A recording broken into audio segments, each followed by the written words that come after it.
Don't you want it? Don't you want it? Don't you want it? Don't you want it? Don't you want it? Don't you want it? Don't you want it? You lose your little mind.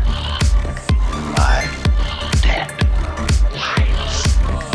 Deadlights Pod! Welcome to the Deadlights Podcast. I'm your host, Sam Johnston. And I am Leslie, bringing you your weekly dose of horror. Pew, And pew, pew. Back again. It's the Back man of your dreams, of your nightmares, of your sleeping pills. Adam. What's up, y'all? He's back again. I'm back. I'm back. And you're back for the second part of our viewing of It Mhm. from 1990, directed Yes. by Tommy Lee Wallace, written by Tommy Lee Wallace Oh. and Lawrence D. Cohen. Hmm. In 1960, 7 preteen outcasts fight an evil demon who poses as a child-killing clown. 30 years later, they are reunited to stop the demon once and for all when it returns to their hometown. Dun, dun, dun. Back That's again. what happened. Oh, I didn't get that. I thought this Okay. was a porno film. Yeah, me too. Close. You know, it was like snippets of what you get in the beginning of Mhm. a well-directed porno film. Yeah, one that Yeah. one of our favorite directors of pornos would Yes. make. Yeah. Absolutely. Yeah, yeah. Absolutely. Mhm. And unfortunately, I feel like this one, part 2, just made me want part 1 more. Oh, really? I felt like I was at the end, I was like missing some of the things that we saw in part 1 Huh. in this one. What were you missing? What like Mostly Pennywise. There was Ah. way less of, Pennywise taunting them, and Mhm. we're more dealing with them as adults rather than children. So Mhm. we're, instead of dealing with the more supernatural, surreal things going on, we're dealing with their actual trauma, and then them coming more to grips with those fears that they had as children and revisiting them. And Yeah. it was definitely more adult. Mhm. I was missing the fun kid stuff. Mhm. Yeah. Less of the kids, more of the adults, unfortunately. For me, personally, that's what Yeah. I liked about the first one. But like, isn't that what we're always thriving as adults too? Mm. Like trying to reach that, like, I guess, joy and freedom that we had as children. Hmm. Yeah, I could see how like a child being afraid of something, it's kind of their first time encountering it, and there isn't this baggage behind that fear. It's just them and the scary thing. Whereas when an adult is encountering the scary thing, there's all the baggage of the things that happened in their past. I thought this for a TV movie did very well in like making the scary things, the traumatic things, like making it very clear how it immediately turns a person into a child again. How when confronted with the things that terrified them as children, an adult human will immediately become their childhood self. And it's so fast and so terrifying. And for I think them. it's with the idea of all these people returning to their hometown, returning to their childlike self, what you're talking about, those same fears that you had as a child are pretty much the same fears that you have as an adult anyway. Mhm. And we're confronting them again because they've all gone off and forgotten those things, and it seems like unconsciously forgot about it, but I think the idea is really like they don't want to remember those times. Yeah. Yeah. So let's just compartmentalize and get rid of them. But now they're confronted with it again, and they pretty much do return to who they were as children. Mm. Yeah. But I guess we should probably break this baby down Yeah. into our Yes. Smashing Pumpkins Mhm. criteria, starting with the cans, how this thing was actually made.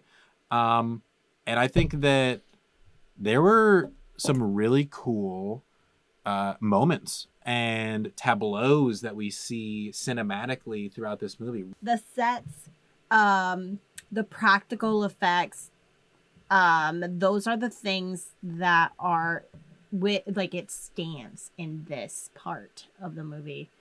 The acting sucks. Oh, yeah. The acting sucks. The only Oh, ones, wow, yeah. the only one that I really like is Pennywise and Mike's. And Eddie a little bit. He has to be a little, of a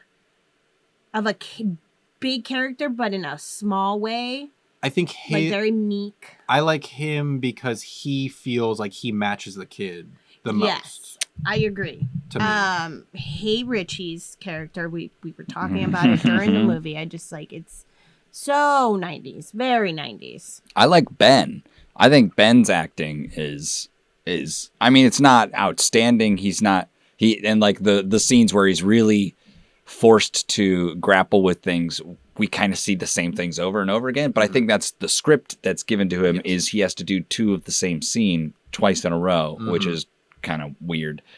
But yeah, I agree. Yeah, Mike is, and he's the most natural. And unfortunately, I agree. Pennywise, again, Tim Curry is delivering this great performance, but we see less of him in this part. So, and the parts that he is in are very quick. They're besides, honestly, the scene that's one of my favorite scenes in the library with Richie. Oh my gosh! Of him on the banister rail, and he's doing the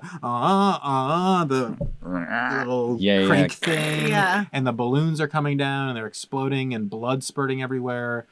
Great, because we're getting a lot of Tim Curry just delivering this awesome performance of Pennywise. It's so good. Any scenes with him, I like the library scenes. I think they're effective until Richie talks. I think the acting directing is not good, but the shot direction is pretty good most of the time, except when they're sitting around a table and they have to add action to it. And so they decide to do something crazy with the camera. But one of the shots that really got me, two shots really got me, is when, I guess it is a flashback, but it's when, the guy that died, Stan, when Stan is stuck in the house and the like thump of the mummy Pennywise coming down the stairs, the way it moved is exactly how the scary things in my dreams move. And so that moment really got me. And I was like, oh, this movie is still scary, even at this point. And I think you would have done the same thing if you were Stan. You would have started shouting out any birds that you... birds! Barn owl. Blue jay. Raven. Cardinal. Chickadee. And I really like that scene too, because how it was shot was so wild. The actual shots themselves were kind of tilted and oblique, so it gave us really like uncomfortable, and the lighting was colored like pink and purple and green, which is super weird. And I love those parts that were so good in the first movie. That was reminiscent of the first movie. Yes, yeah. And that's what I wanted more, unfortunately. And that was one of the standout scenes because it felt like the first. It is from the child. The other scene, I guess, is also reminiscent of the first movie, which was when Bill is leaving the hotel, and he hears the music and like walks into the room and sees the woman teaching the little kid how to play piano, playing just like his mom would do with his brother. And it's like, I thought that was gorgeous. I thought that was an incredibly written. It's incredibly important for that character at that point in the story. I thought it was incredibly lightly directed, and I thought it was so meaningful. And it wasn't as heavy-handed. Oh God, I thought that was great filmmaking. Because he comes out after that scene and says, I just saw something and I don't know if it was real or not. And we are like, oh shit, we didn't get any like actual like clarification, you know. And I didn't even actually think about until right now when you're talking about, I just assumed that it was a hallucination. But why couldn't it just be a woman and a kid sitting there playing the piano? I didn't even think about the fact that it could have just happened, and But that moment was interesting because that was enough for him to commit to going and defeating the thing. Mhm. Whether it was real or not, Yeah. Mhm. that thing that happened, that feeling that he got from seeing that was enough for him to be like, no, we have to stay and set aside our childhood fears. It and brought end this him thing. back to a happiness in his childhood. Mhm. What a pivotal moment for this movie, and to be directed so with such a light touch. Amazing. Amazing. Yeah, there's other scenes that I do not like. Yeah, let's talk and, about that. You know, before I get there, I want to say I think I also, from the remake, the first movie with the children, I like that so much better than the adult ones. In the new one? Yeah, in the new Okay. one, the actors are pretty phenomenal. They're all really good actors. Yeah. And I don't know, like, because there is this like joy and fear and just like fun and seriousness that the children have to go through, the adults are all just kind of like, I fucking don't care. I don't care. Mm. Unfortunately, I agree because it doesn't feel like we're getting connected to the adults for some reason. Like we're coming into the movie when they're revisiting their hometown, and it's very similar to the first one where we see each of them revisit something about them as children. They get reminded of what made them scared. They have to overcome that and then eventually face their fears. Very repetitive, like the first one.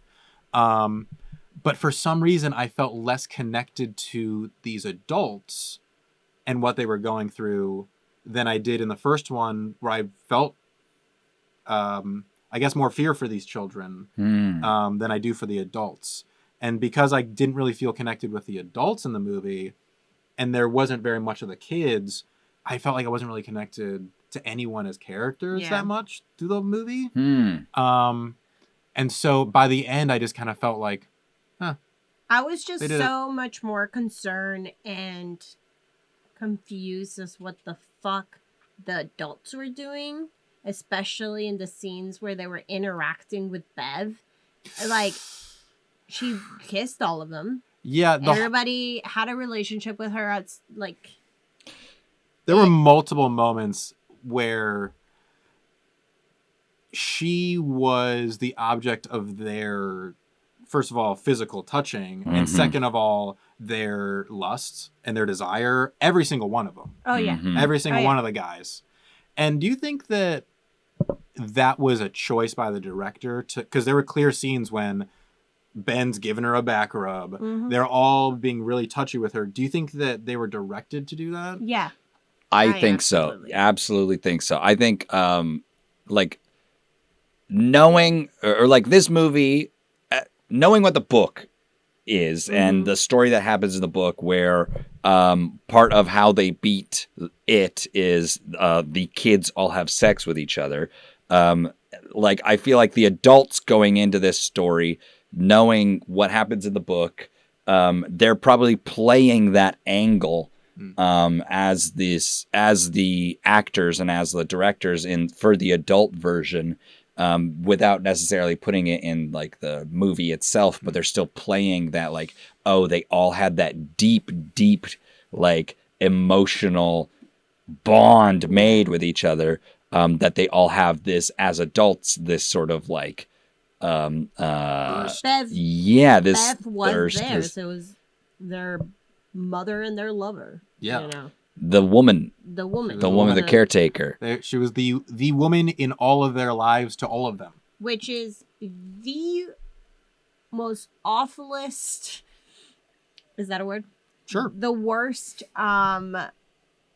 like character, like a woman character that. Yeah, like what you kind of could write. what kind of representation is that? Absolutely none. Yeah. Like, women are just here to just kind of be with a man, and that's what made them grow up, is for them to like have sex, and the only girl around was Bev. And then she even said it, she's like, that night I fell in love with you all With all of you, yeah. and it's not like, hey, I felt love for you like a friend. No. It was, I fell in love with all of you. But she's not the only one who says that, because Eddie? Eddie says that too. That they are all the only people he's ever loved. I think there was definitely Bev was the object of everyone's desire, Mm-hmm. but there were some implications between the other guys too. Yes. Yeah. For sure. Yeah. Richie and Eddie, for sure, in the new one, kind of showed more of that,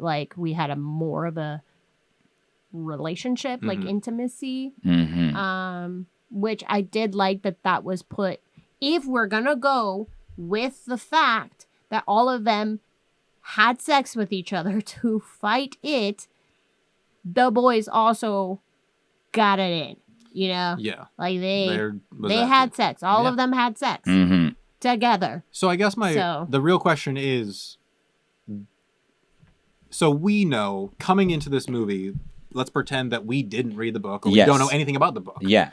What is this movie? That wasn't said or made clear in what we just No. talked about, that they all had some sort of kid orgy together. Mm-hmm. So to me, it's why is it even necessary then to have that as an angle and as a direction in the movie if there is going to be zero explanation for it? Because this woman character was written by a man, directed by a man.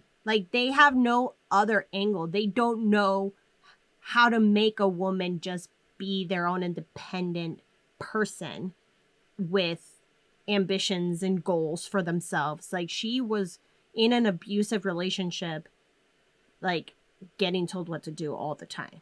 So I don't know. This is my take. She was written by a man, directed by a man, and she was not sophisticated at all. Intellectually or...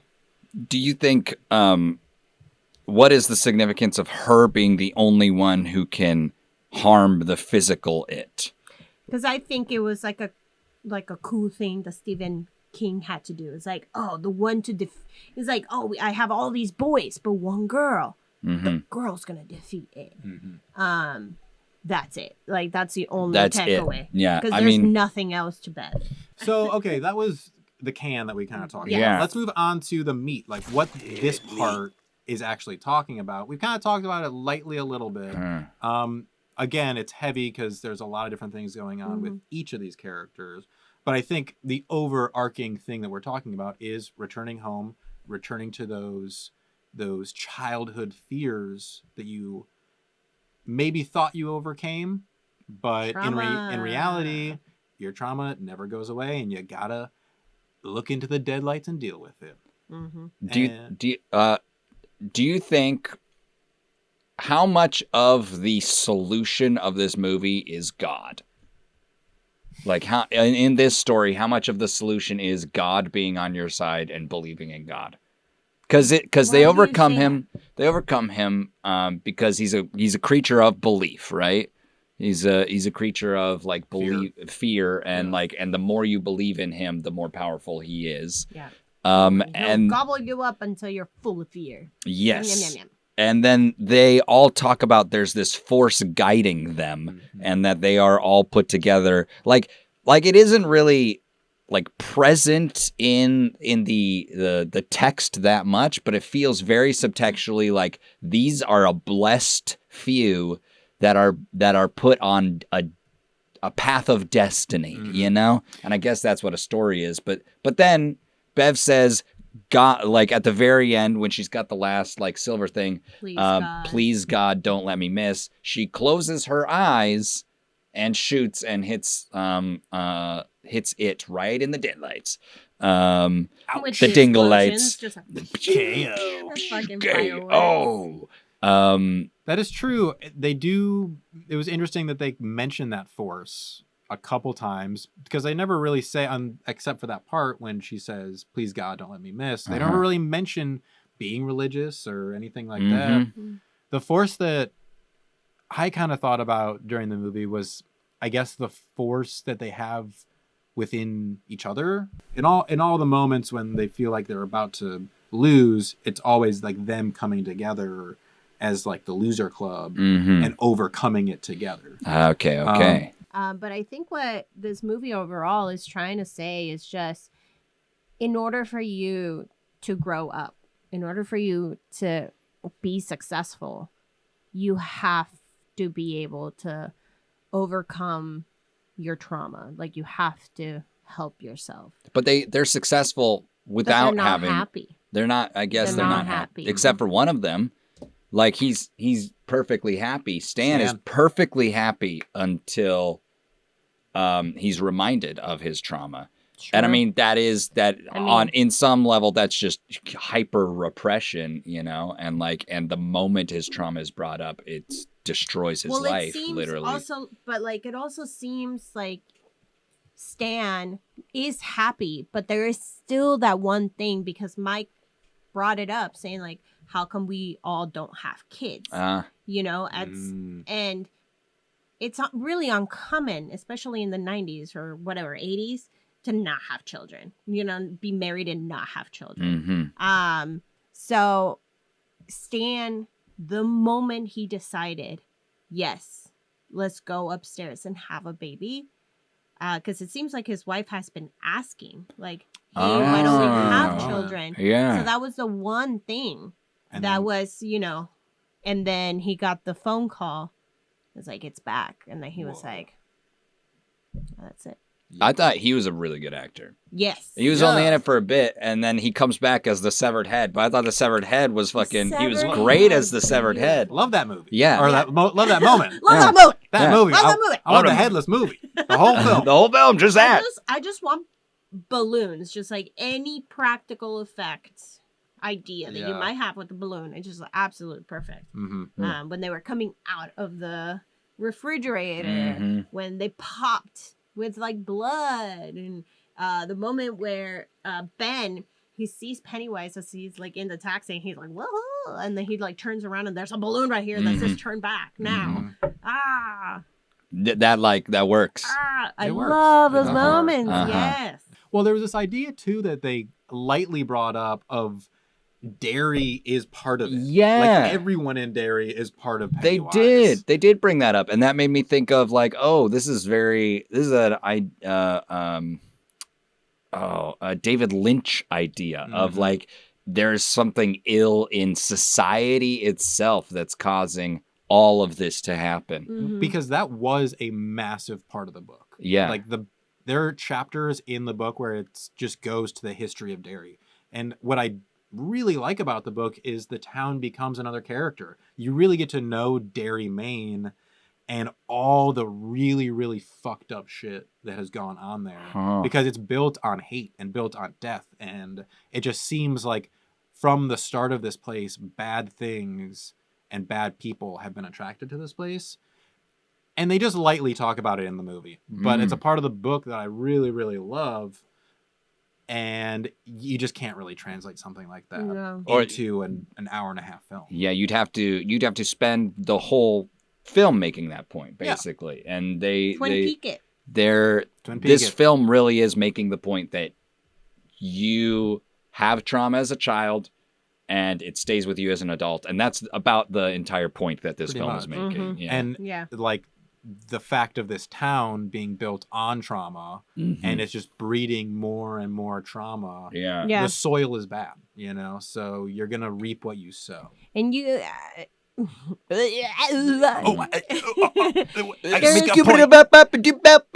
Well, I'm gonna say that there's definitely places that we're all drinking. Wait, Glug, glug, glug.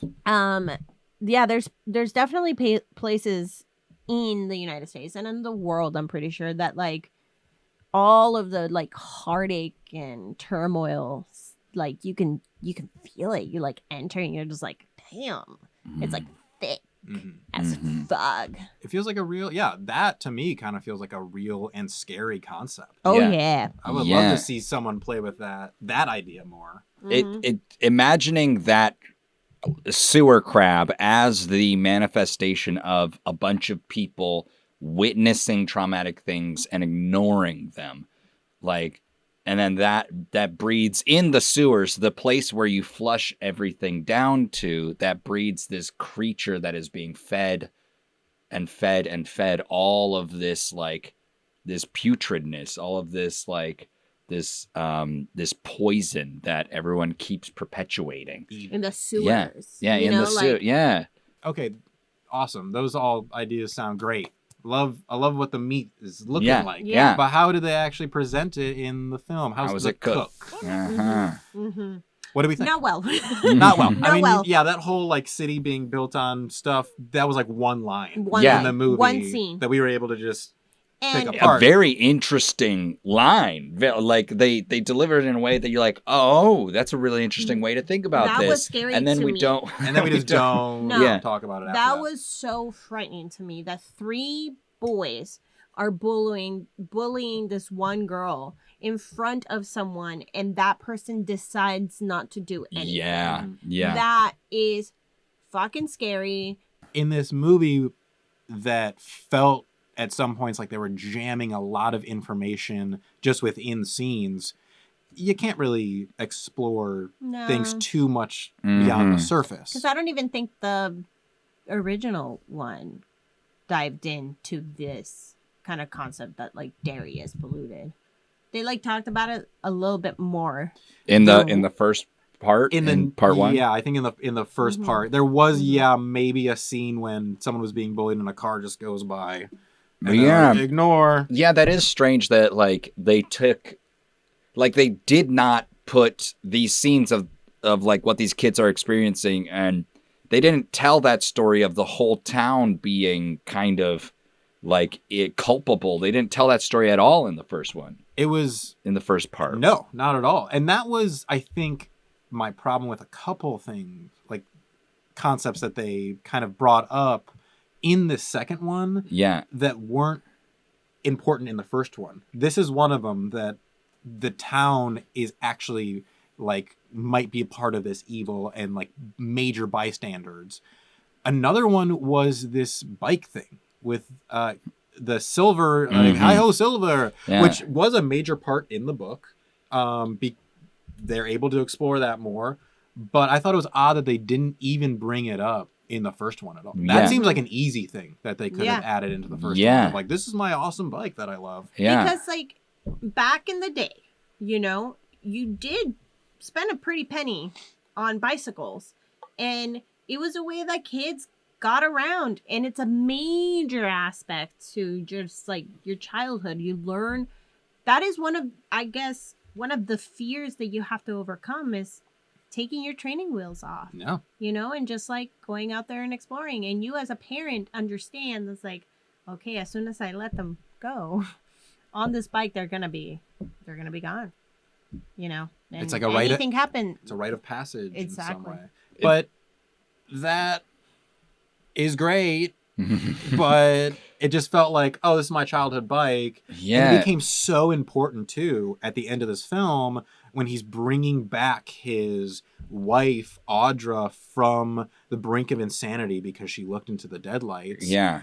And the ride on this bike that is like just his childhood bike is what saves her and what we end No, the movie it's with. the fact that she had to snap back to reality when he almost like killed her like 6 Because different times. he has to go so fast. He has to go faster than the wind. Yeah, I think like the things that are frustrating about this movie is I wish they had these things in the first movie, and then it would carry through to this one, and then these ideas would be more naturally like incorporated into the entire story, and that's like that is a weird frustration to have. That's odd because it feels like I don't know why they wouldn't have written these scripts together, right? I feel like, well, it's a lot of meat, you know. There's a lot of meat. And I think they just didn't have the knowledge or, you know, the whereabouts to make this into a TV show, because I think it would work really well as a TV show. Maybe not right now because we've already made 2 movies with 2 parts, but it's a lot of information. And I think in the 90s, having a movie be 2 parts was like, whoa, like maybe I don't know, maybe I don't have the knowledge, but maybe it was the first time that it has happened. And I don't think it was that very enough. common. Yeah. No, because I kind of wish maybe we could have, put a little bit more in 3 parts. I think a whole other hour and a half might have explained things a little bit better between childhood and adulthood.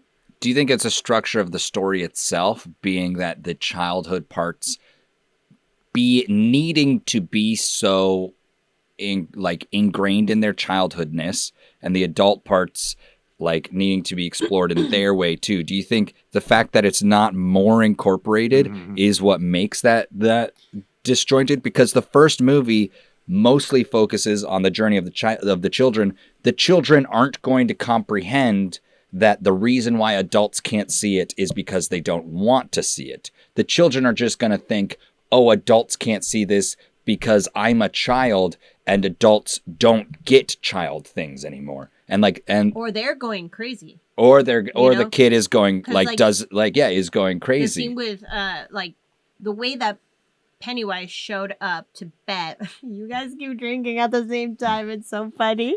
I'll do like a super cut of us drinking at the That same would be time. so great. But she didn't know whether all the things that she's been seeing were just her imagination. So when she brought all the boys and they were like, "Oh my God, what happened here? Was there a murder?" And she's like, so relieved, but also in a way so full of fear that she was just haunted, and everybody was like, let's help her clean it up. And then after that point, I don't think it showed up again. If she cleaned it up by herself, it would be filled with blood again. That point, yeah, the blood never showed up again, but that point was before they went to fight it.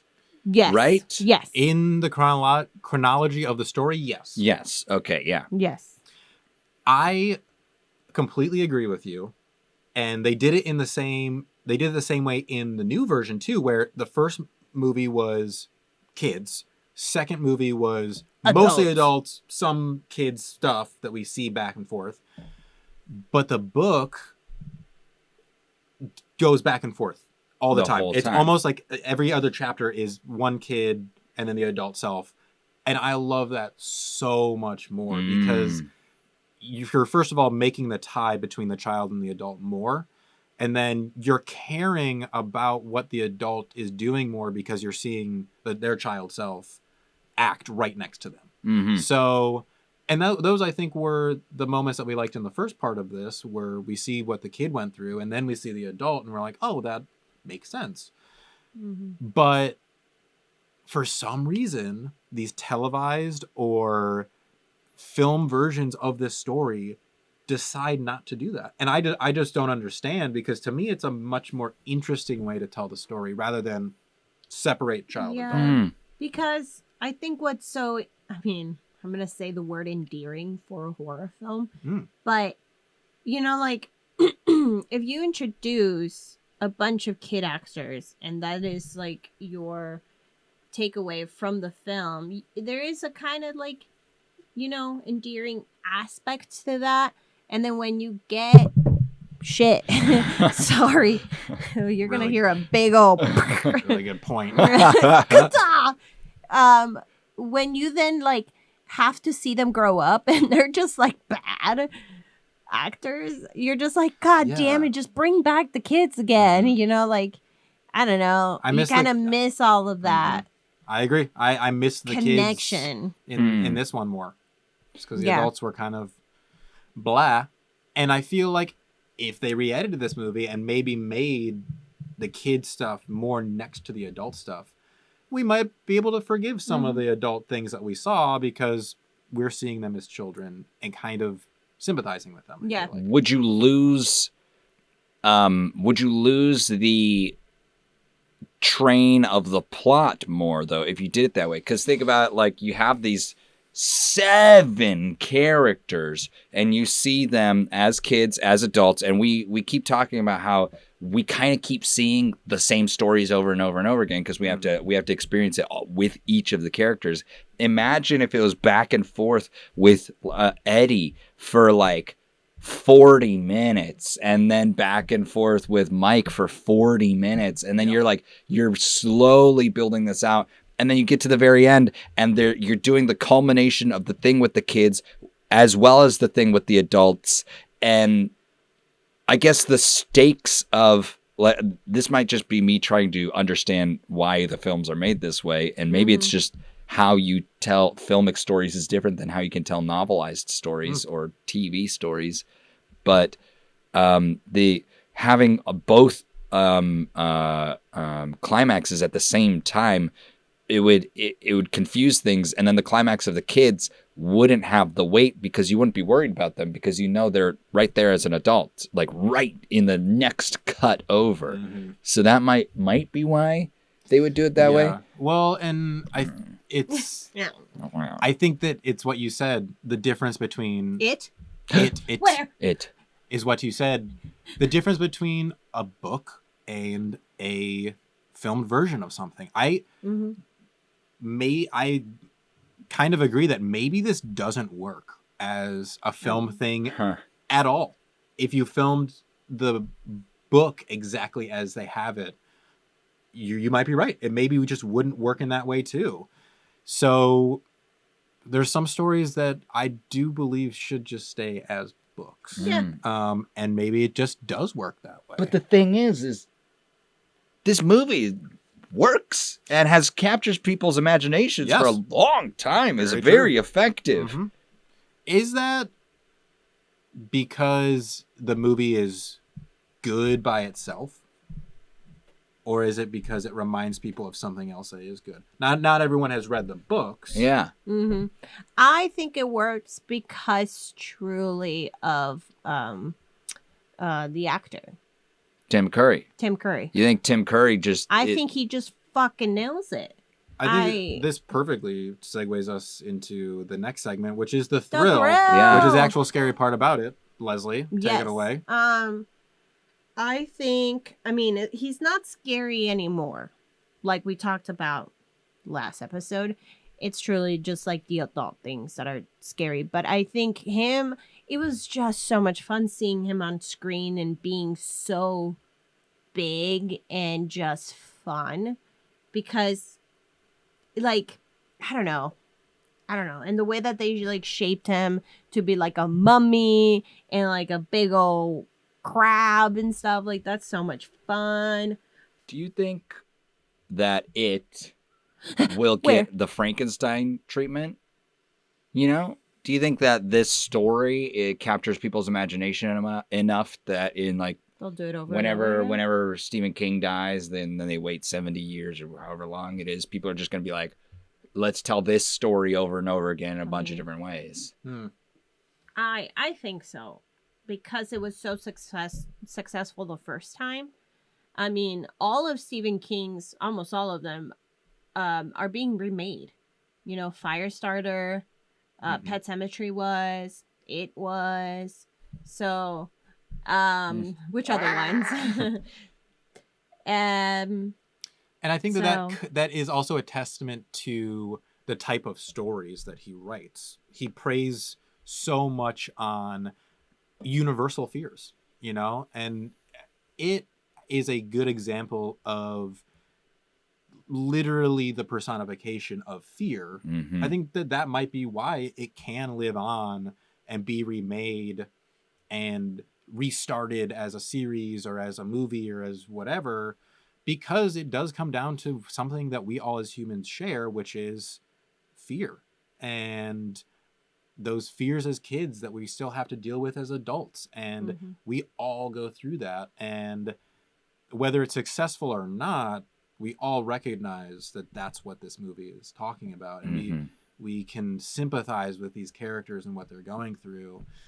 And maybe you're right. Maybe we'll get another It at some point. Probably in 20 years. Let's see how they do it. I'm down. Yeah. I love it. I love it. I love it. So, what about the whole ride of Nice. it? Mhm. The ride of part 2. Sorry, yeah, go on. Oh, I know you two both liked the first one more, and I can't say I liked this one more, but I definitely felt like I was leaning in a lot more and felt like this, like the danger of this one way more. And I think it's because for the kids, you want to see them in the positive lights so that you can see them be afraid as well. But I like with an adult, you can actually like put them against the wall and you could see like terrible things keep happening to an adult. And you're like, well, you're like, okay, yeah, that's what life is like. I was like, yeah, I was leaning in a lot more for this one, and it was scarier. It was a little like, we know that the children are going to grow up, and but we don't know at this point if the adults will survive and how, and if like, because when Henry comes in and stabs Mike, was it Mike? Yes. Yes, stabs Mike. It's like, oh shit, Mike's dead, and it wasn't even the clown that got him. It was Henry that got him. And then we hear that he's okay from the doctor. I guess you guys can go in and see him. I'm And good, guys. I just thought like I in that ride was like, yeah, the stakes felt higher. Yeah. On I that. do agree with that. It was less whimsical fears. It was more real life fears. And I think Henry Bauer's character is a great representation of real life fear. Mhm. You know, someone that has the Pennywise spirit just within them from day one. Yeah. You know, and he is a serial killer that could actually exist. He's a good reminder that Pennywise isn't just a supernatural being. Yeah. Sure. And that is scary. Yeah. Yeah. He's like using, Henry. He's a conduit. Mm-hmm. Scary. Yeah. So scary. He's I agree. An avatar. Yeah, everything in this one was definitely darker, and seemed slower, I think, at some points. But that's because I think they were having to deal with all the trauma that they set up in the first one. Mm-hmm. And that is gratifying to see them deal with it too. Like seeing kids be traumatized, and then just be like, we're gonna come back here if ever he comes back, and that's all you get. Like that doesn't it like yay they beat the monster, but the monster's gonna come back, and that's like, okay, I guess end scene right there. Movie's over. You're done. It's not as satisfying. Out of Yeah, it. that is a lot more satisfying. And Seeing eat some, the heart. seeing some people go "Wah!" with the heart is a lot more satisfying. They went crazy at the end. They did. This Wow. scene in the new movie is so funny. I just feel I definitely did laugh a lot more in this one. And we were doing commentary of like the friends having an orgy. Yeah, you a know? lot Mhm. of friend And orgy it was like, commentary. yeah. Mhm. And like it was fun in that way that it was. I mean, I don't know how successful it was, but it was entertaining for sure. And there is a lot of things that, like I mentioned earlier, has transcend, and I think it's due to the acting of Stephen Curry. Steph Curry. Steph Curry does great. Tim Curry. It's the 3. Tim Curry. Starting at number Oh, 666. Tim Curry. Whoosh. Oh, Incredible. we all float down here. We're going, Nothing but net down here. oh my god! That was incredible. That's what that scene. That's why you like the scene with the balloon bouncing on the Yeah. ground so much. Maybe I Basketball. just love basketball. Wow. Wow. It No, taught but us so like, much. I don't even know what I was saying anymore. Yeah.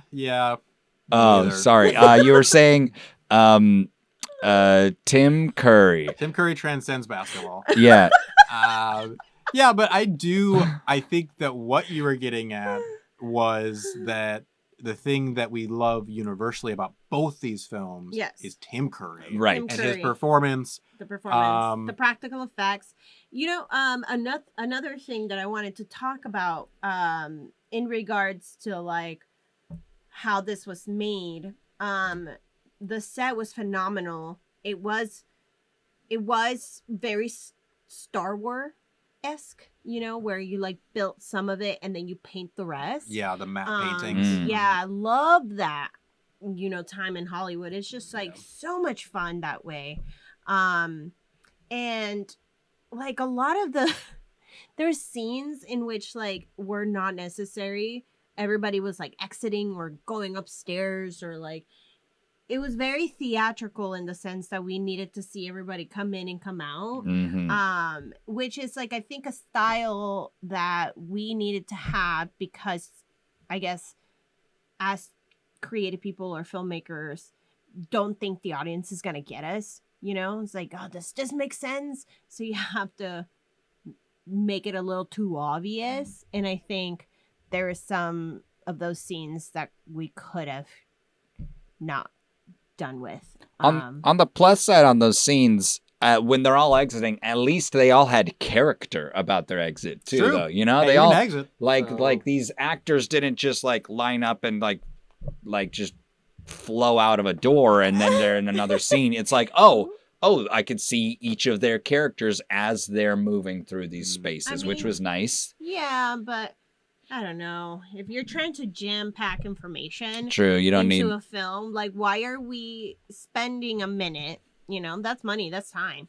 Why don't we just have more information being told to us? I wonder too if there was this kind of difference between movie editing and TV editing as well, because there were moments where it felt like how cameras moved and some of the shot and editing choices did feel somewhat made for TV. Oh my Not God. saying that that's necessarily a bad thing, but there was definitely a couple moments where I felt like some of the stuff was being spoon-fed because it was on TV. Of its era. Interesting. I feel like there's some really good TV that's being made right now. That every episode is an hour long, so it's a full movie, and it's being shot in that way because, in a way, they are little movies. Well, and coming out of the 80s, we're thinking about TV as like sitcoms. So for them, and I think this kind of returns to the point of like, for them to have a essentially 2-part movie on TV was probably very odd. And a horror film, And too. a horror film. So these people were definitely, I think, editing it with the idea of it being a TV show rather than it being individual films or maybe even one whole film. Which is sometimes, I think, why you get some of those like hokey choices. Yeah. But again, I don't necessarily hate all of them. I feel like you see a lot of that in spaces like the Disney Channel, where you see like, oh, this is a bunch of filmmakers, right? Who are making a bunch of movies because there's this whole channel that needs filling up with movies, and they're telling these Disney stories. And it's Xenon, Girl from the Future, and that's not going to go to the movie theaters. She's just going to be on a space station, and it has to be made for TV with all the commercial breaks, but it's a movie, so you have to tell a feature story in that amount of time. And I feel like, there was this whole like style choice or like style, like you are constricted and thus you work a certain way. I mean, commercial breaks, man. Commercial breaks. I mean, you could tell when the commercial breaks were happening in this. It's got her. Bill, wait, damn it!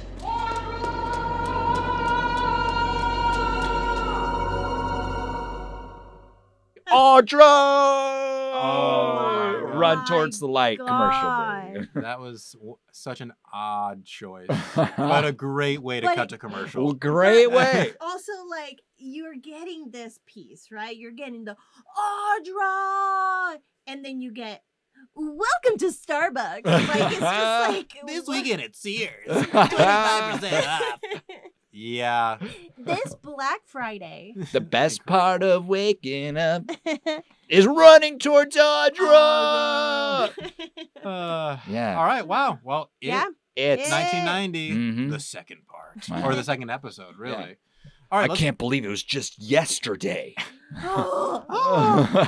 But then we cut to a nice montage with that song that played. Yeah, the it's one- all right. It's all right. The one song they got to use. That's so funny. They bought one song. I didn't realize that it was the same song every single There time. was like multiple montages Oh, yeah. in this one Oh, yeah. that they use that same song. Yep. Cut to the clips. When lights are low, when you're moving slow, it sounds like a moan, and it's alright. Whoa, it's alright. All right, it's all right, y'all. Why don't we smash some pumpkins? Smash them. All right, It Part 2. Mhm. What do we think, Smash Pumpkin wise? Leslie, let's start with you. Oh wow. Mm-hmm. Change it up. I'm gonna give it a 3. 3. 3. I think the set design, the practical effects that wins my heart, the balloons, Tim Curry's performance, Stephen Curry's Stephen performance. Curry. What is it trying to say? I think it's still fun. I wish I could have been told a little bit better, but that's okay. And yeah, that's pretty much it for me. It was scary when I was little. And let me tell you, what it's trying to say about your fears and stuff. I mean, I still see the poster's right over there. I keep seeing his fucking face, and it's so scary. That's it. And Adam? he doesn't even have his sharp teeth in that poster. No. And it's No. still scary. Nice white It's still teeth. scary. It's Uh-huh. scary. Adam, Okay. man of the I mean- dreams, nightmares, and, And sleeping sleeping pills. Okay, so He's doing his His smash pumpkin. His smash math. puppet. Lots of point stuff. Here we go. 3.75. 3.75. Wow. Just a little step up from last time. Nice. Yeah. Highlights. Highlights. I truly thought some of these ideas introduced in this movie were really interesting, and some of the scenes were really effective, and I did really respect a lot of the beautiful moments, and some of the scary moments were really cool. I loved the 7 graves and Tim Curry, and that was the first scene we watched this movie.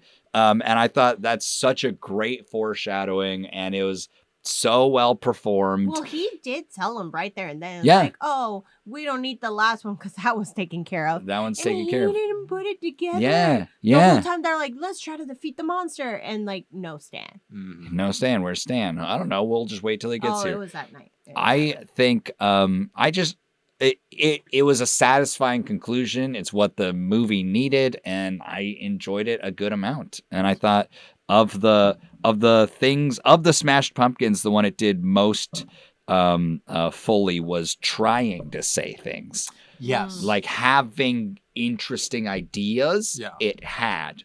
It had interesting lines. Yes, very interesting lines, and that was the most successful. I don't know if it was successful in executing the ideas, Mhm. but that, very interesting ideas, very scary monster. It's tea time. It's tea Vampires. And I completely agree. I think that's what I love about this story in general, from the book to this one to even the new version. The ideas, the meat of the story is very rich. It's Mhm. very interesting because it's also something that we all share.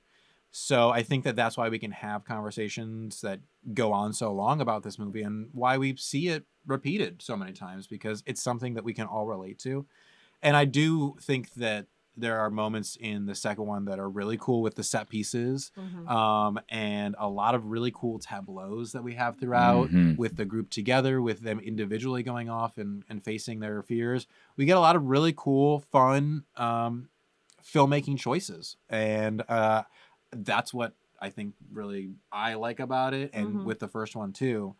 And then it's just I think it's a fun ride just in general too. Yeah. You know, I was never bored through either of them. And I know that we said like, oh, this doesn't work as a movie, but it's like based on translating a book. That's Mhm. so much information, like you said. I think in itself it does work, Yeah. but And there's so much more that goes into a movie than just one of these categories, you know. Mhm. Like we kind of talked about the categories that we didn't like, but a movie can do so much in a category that I feel like it could make up for other things that it lacks.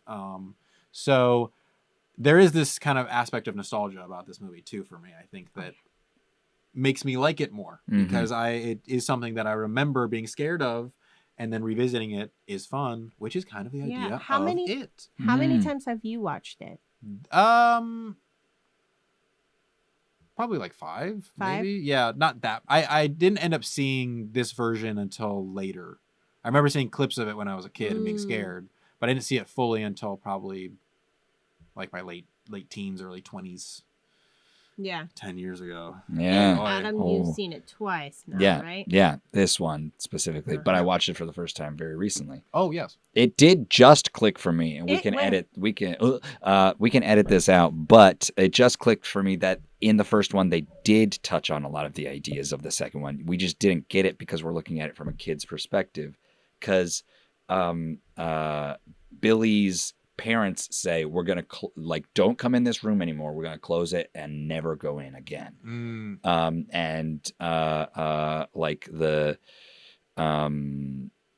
Like Mike, there's just full racism at Mike, like in every instance that's not with the Losers Club. But then and then you have the girl, you have Bev, experiencing like sexual and like parental abuse, and like each of these kids, their worlds, their whole world is like structured to like force them to block out these terrible things, and not like the movie doesn't want you to the kids don't quite realize how terrible of a situation they're in, and the movie doesn't quite let you see how terrible of a situation they're in, but you get little threads of it and you're like, oh, this is very terrible. Why aren't they talking about those terrible things? Because you didn't talk about your trauma.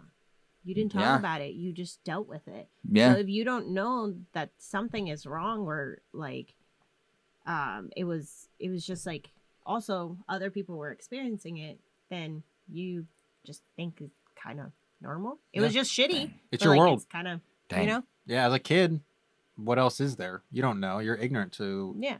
everyone else's world. So if your world is shitty and built in an evil dairy-like town, Mhm. that's the world that you will experience Mhm. and that Yeah. you think is the world. Them coming together Fuck. and having a space in which they talk about everything that's going on with them is the first step to defeating it. Huh. And just fucking it out. Yeah. Just effing it out. Yeah. Hashing it out. Hashing it out. I think I'm going to give it Yes. Sorry. a 3 out of 5 Smash Pumpkins. Same as the first one. I did enjoy it pretty much as much as I enjoyed the first one for similar and different reasons. Yes. Wow. Nice. Wow. 3 out of 5. Very nice. Yeah. Oh my gosh. Wow. The premiere film of season 2 for the Deadlights. Wow. Thank you, Adam, for joining us. Thank you. Thank you for having me on. Oh my gosh. I love being on this. I love Yay. talking Please and come watching back. movies. Please come back. Yes. Please come back. And well, since we finished it, now you get to choose Nice. our This is so next. exciting. Oh my There god. are a lot of movies. In A lot of here. movies. Really get in Almost there. full to the rim. There's Get a in there. lot of Wow, movies. this is exciting. This is the first time we've picked out of the bucket in I season know. 2. Yay! Wow. Oh my Wow. gosh. This is I always have an it. exciting part. I have it now. So, Nick? in true Dead Lights fashion, Yes. logline first. Yes. Let's see if we can get it. Oh, interesting. A filmmaker at a creative impasse seeks solace from her tumultuous past at a rural retreat, only to find that the woods summon her inner demons in intense and surprising ways. Lay House The Lake House. The with Lake Sandra House. Bullock. and Keanu Reeves. Yep. It was written and directed by Lawrence Michael Levine. Okay. This has got to be a new one. I don't know. It came out in 2020. Oh. It's called Black Bear. Black Black Bear Bear. with Aubrey Plaza. Ah, Interesting. Interesting. Wow, cool. I haven't Bear. seen it. I've been so close to like clicking it. I haven't seen it. Very cool. excited. Wow, Very cool. Black Bear. Thank you so much, Adam, for picking Mhm. this out. Thank you for having me. And please tell the people where they can find you. Check me out at season 3, episode 4. It's a podcast where you find podcasts. Just Woo! listen to it. We Listen watch to it. television shows. That episode of any TV show with some to no context. It's amazing. Yeah. It's amazing Nice. That's it. Love the log line. Mhm. stuff. Love it. Yeah. Mhm. You're so good at delivering it, too. Thank you. Thank you. A lot of practice. Thank I'm you. sure. Mhm. I get it wrong almost every time we record. Perfect. Well, not Almost on every this time. show. No, you got it right Yeah, on, yeah, yeah. on Yeah. this one. Yeah. Thank you. make it so You're welcome. good. Thank you. Thank you. You can find me on Instagram, Color Me Leslie. And me at Beep Beep Richie T. Beep, beep. And us at the Deadlights Pod. Yes. Also, check out Playground Social, which is the studio that we are recording this at. We're here. But until next time, Let's get spooky. Eat